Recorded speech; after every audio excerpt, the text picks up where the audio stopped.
Welcome to this class. आजच्या क्लासमध्ये आपण रिलेटिव्ह मोशन मधला नेक्स्ट पार्ट, एक स्पेशल प्रॉब्लेम डिस्कस करतोय ज्याचं नाव आहे rain man problem. So previous क्लासमध्ये आपण रिव्हर मॅन प्रॉब्लेम डिस्कस केला होता. सो आजच्या क्लासमध्ये आपण डिस्कस करतोय rain man problem. Quite relatable problem, we can say that. काय बघा, दिसतंय आपल्याला ऑब्व्हियसली रिलेटिव्ह मोशन आहे. दोन ऑब्जेक्ट्स असणार आहेत. एकाची motion with respect to another object आपण स्टडी करत असतो. इथे दोन ऑब्जेक्ट दिसत आहेत. एक रेन असणार आहे, त्याची व्हेलॉसिटी असणार आहे. एक मॅन असणार आहे, त्याची व्हेलॉसिटी असणार आहे. सो ऑब्व्हियसली आपण या मोशन मध्ये स्टडी करत असताना मॅन हा रेनला ऑब्झर्व करत असतो. म्हणजे जर मॅन स्वतः मोशन मध्ये असेल तर पाऊस जो ऍक्च्युअल डायरेक्शन मध्ये पडतोय तो न दिसता मोशन मध्ये असणाऱ्या माणसाला त्याची डायरेक्शन काहीतरी वेगळी दिसत असते, की ज्याला आपण रिलेटिव्ह मोशन असं म्हणत असतो. So let me directly write down few terminologies. एक असणार आहे बघा, V M. V M, this is velocity of man. So ही ऍक्च्युअल वेलॉसिटी असणार आहे, कारण माणूस हा आपला इथं ऑब्झर्वर आहे. ही विथ रिस्पेक्ट टू ग्राउंड असते. ही जनरली, मला ब्रॅकेटमध्ये लिहू द्या, with respect to ground. Ground म्हणजे stationary frame of reference with respect to ground. आता एक असणार आहे ती velocity of rain. So let me write velocity of rain. So velocity of rain, again this is also with respect to ground. With respect to ground म्हणजेच काय, ही जी velocity आहे ही actual velocity आहे, की ज्या वेलॉसिटीनं पाऊस पडतोय. आणि मग एक असणार आहे जी वेलॉसिटी रेंजची माणसाला दिसलेली आहे. सो ही जी असणार आहे ही रिलेटिव्ह वेलॉसिटी असणार आहे. का तर माणूस तुमचा मोशन मध्ये असताना माणसानं रेनला ऑब्झर्व केलंय. सो त्याला जी वेलॉसिटी दिसली ही त्याची ऍक्च्युअल नाही दिसणार. त्याला त्याची रिलेटिव्ह वेलॉसिटी ऑफ रेन आणि मग विथ रिस्पेक्ट टू मॅन असणार आहे. आणि परत जर आपण बेसिक्स वापरलं, velocity of rain with respect to man, हे आपण असं लिहू शकतो, V R velocity of rain minus velocity of man. किंवा याला तुम्ही वेगळ्या फॉर्म मध्ये लिहू शकता. असं लिहू शकता, वेलॉसिटी ऑफ रेन, ऍक्च्युअल रेनची वेलॉसिटी पाहिजे असेल तर velocity of man plus relative velocity of rain with respect to man. So आपल्याला हा बेसिक, या प्रॉब्लेम बद्दल basic thing is the only one which I have highlighted. So हे जर तुम्ही फक्त एवढंच अंडरस्टँड केलं, मोर दॅन सफिशियंट या प्रॉब्लेमसाठी. सो फॉर एक्झाम्पल, समजा आपण कन्सिडर केलं, इथंच एवढ्यातच प्रॉब्लेम संपवून टाकू आपण याच्यामध्ये. समजा if man is moving on horizontal ground,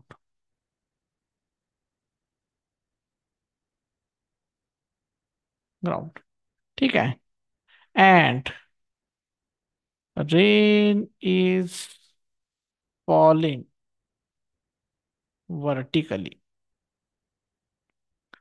then velocity of rain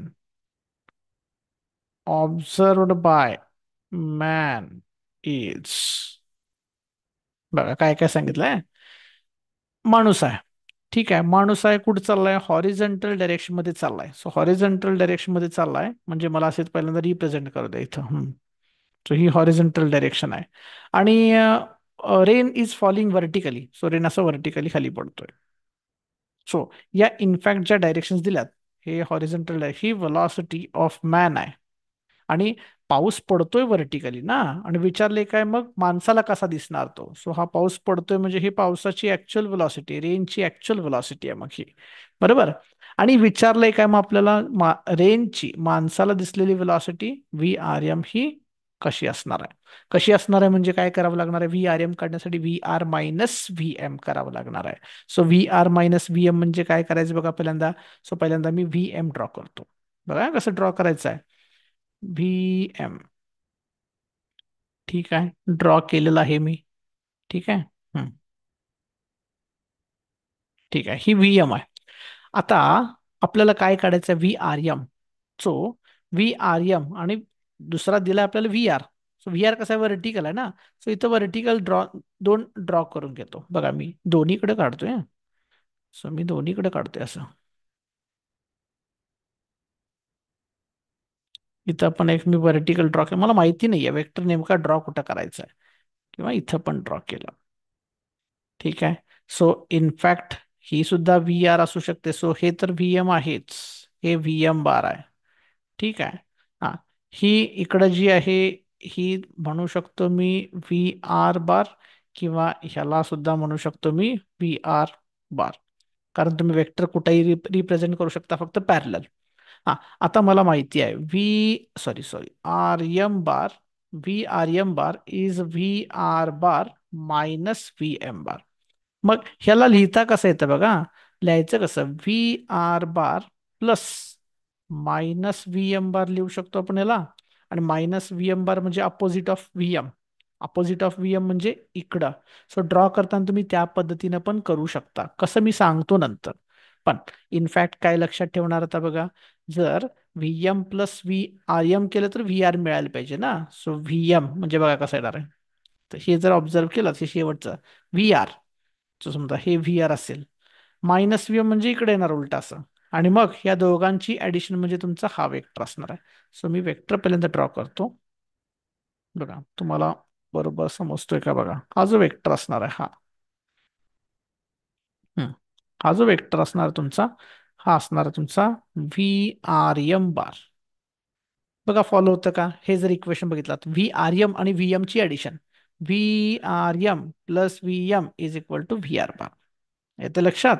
so vector ऍडिशनचे लॉज फॉलो केलेत आपण इथं. फक्त हा अँगल थीटा असेल तर मग तुम्ही एक्सप्रेशन लिहू शकता, वेगवेगळे एक्सप्रेशन. तुम्हाला जर व्ही आर व्ही एम माहित असेल तर ट्रिग्नॉमेट्री वापरून तुम्ही डिफरंट ट्रिग्नॉमेट्रिक रेशोजच्या फॉर्ममध्ये या वेलॉसिटीज तुम्ही रिप्रेझेंट करू शकता. किंवा इनफॅक्ट मी जर तुम्हाला डायग्राम हे पण ड्रॉ केलं तर हे पण ड्रॉ केलं तर ना, सर डायरेक्ट काढायचं असेल तर बघा कसं काढायचं. हे लिहिताना तुम्ही लिहिलं व्ही आर प्लस व्ही.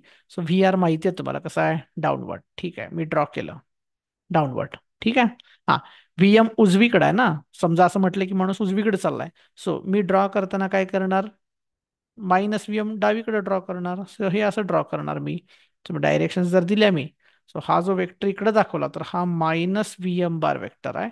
हा वेक्टर इकडे दाखवला तर हा व्ही आर बार आहे. आणि या दोघांची ऍडिशन जर मी दाखवली तर दोघांची ऍडिशन दाखवणार वेक्टर हा इकडे असणार आहे असा. सो हा तुमचा वेक्टर असणार आहे इकडं, हा असणार तुमचा मग व्ही आर एम बार. ही वरचीच फिगर आहे, तुम्ही या पद्धतीने पण ड्रॉ करू शकता. अगेन दिस अँगल थीटा, याच्यावरून तुम्ही काहीही अनालिसिस करू शकता. याचा अर्थ काय, डायग्रॅम बघा व्यवस्थित. हे आर्यम असा पाऊस म्हणजे माणसाला जो पाऊस पडतेला दिसला, हा असा तिरका पडतोय असं दिसला, by making certain angle theta with vertical. याचं लक्षात. आता समजा आणखी एक फक्त मी आपण एक जस्ट एक अनालिसिस म्हणून एक एक्झाम्पल म्हणून मी फक्त कन्सिडर करतो. समजा समजा मॅन हा moving on horizontal ground,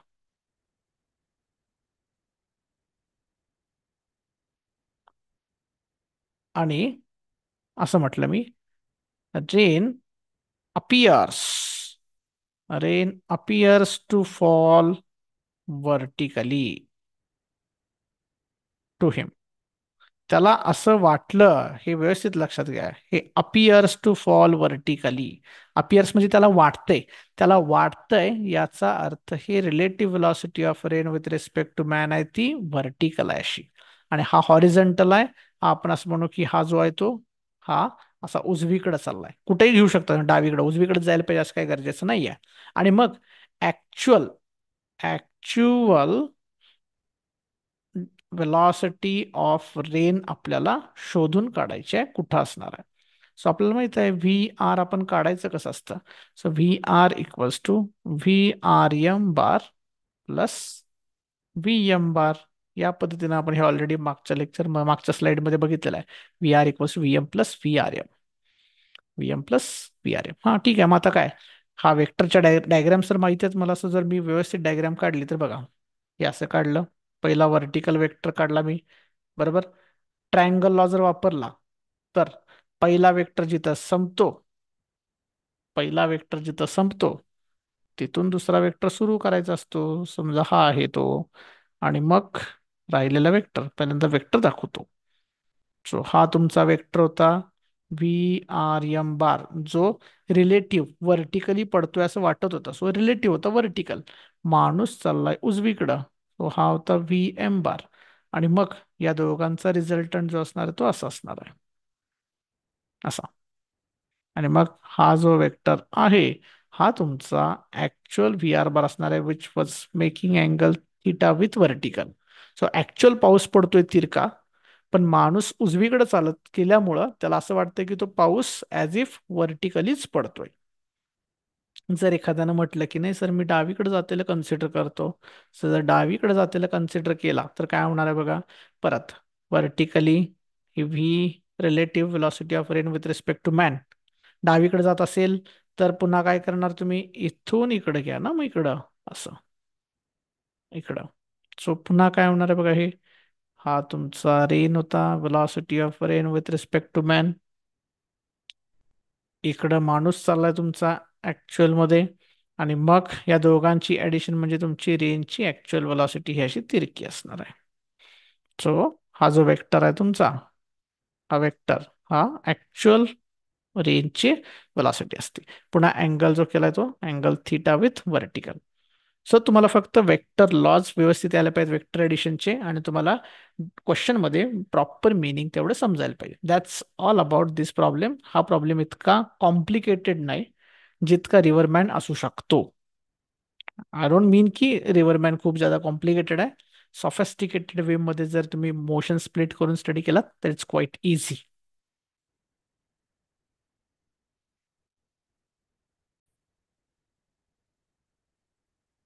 okay. So हा प्रॉब्लेम क्वाइट सिम्पल होता. सो आपण आता यातला नेक्स्ट कॉन्सेप्ट आपण विजिट करतोय.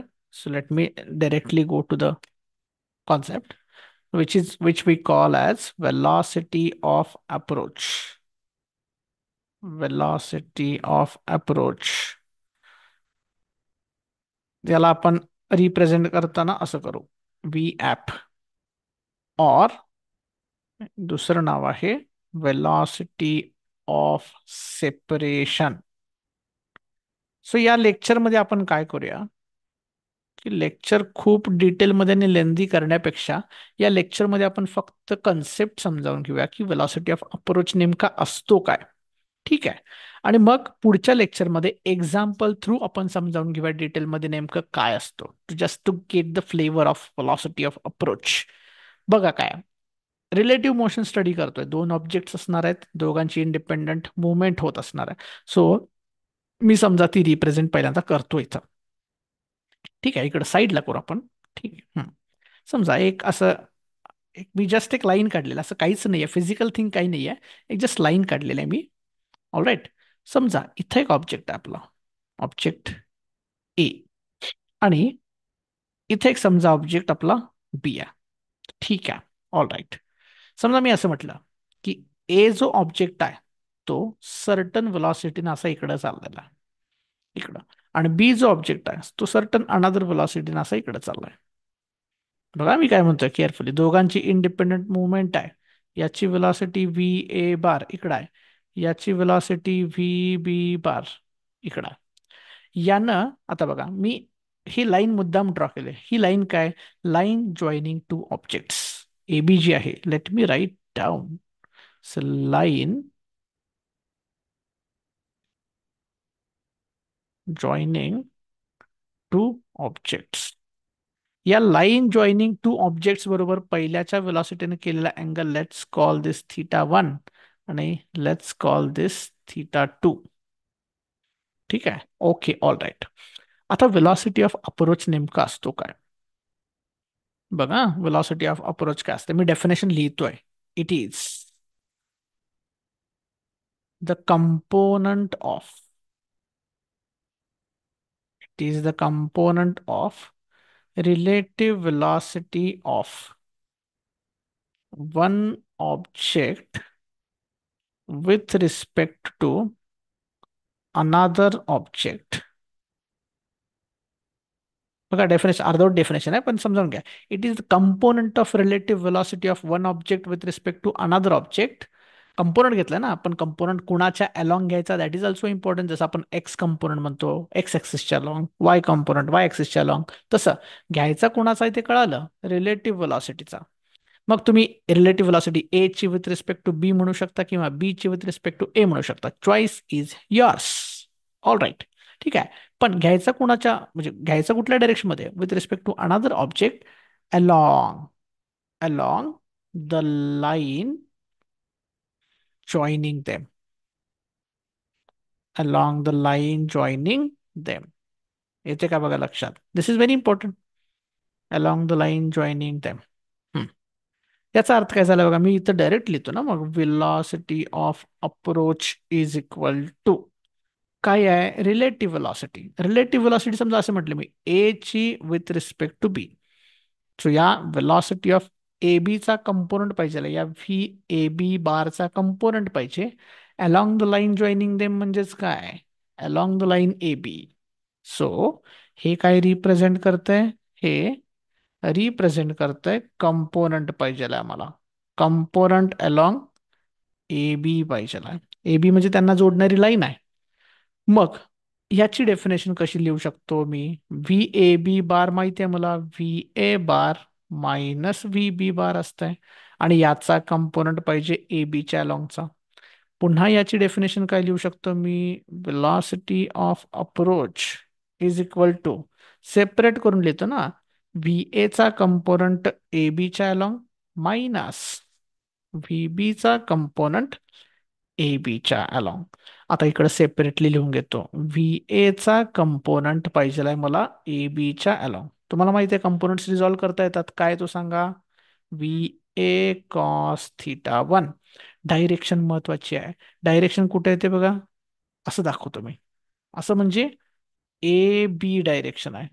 डायरेक्शन कुठं आहे, ए कडून बी कडे, असं उजवीकडे येणार आहे ना, ए कडून बी कडं.